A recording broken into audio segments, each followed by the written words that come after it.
বৃষ্টি এসে বুঝিয়ে দেয় ঘরের চালের ছিদ্র কোথায়, আর বিপদ এসে চিনিয়ে দেয় আপনার আপনজনেরা কোথায়। আমি আর কিছু শিখি বা না শিখি, তবে একটা জিনিস ভালোভাবে শিখেছি, চাইলেই কারো আপন হওয়া যায় না। টাকা পয়সাকে বানানো হয়েছিল ব্যবহার করার জন্য, আর মানুষকে সৃষ্টি করা হয়েছিল ভালোবাসার জন্য।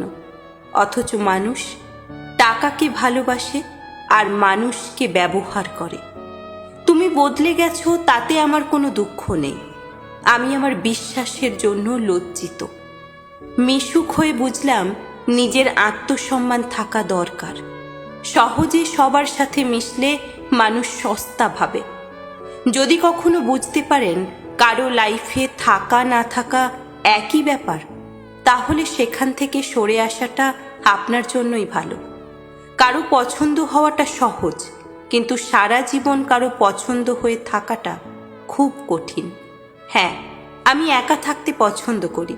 সময়ের সাথে সাথে আমি মানুষ চিনতে শিখে গেছি। একসময় যাদেরকে নিজের কাছের মনে করতাম, তারাই বুঝিয়ে দিয়েছে যে কাছের বলতে কেউ হয় না। কাছের মানুষগুলোই সবচেয়ে বেশি আঘাত করে। তাই এখন আর কারো সাথেই বেশি মেলামেশা করার ইচ্ছে করি না। যতটুকু প্রয়োজন শুধু ততটুকুই। সবাই বলে সময় গেলে সম্পর্ক বাঁচে। আমি সময় দিয়েছিলাম, মন দিয়েছিলাম, নিজেকে দিয়েছিলাম। শেষে শুধু ফাঁকা হাতে ফিরেছি।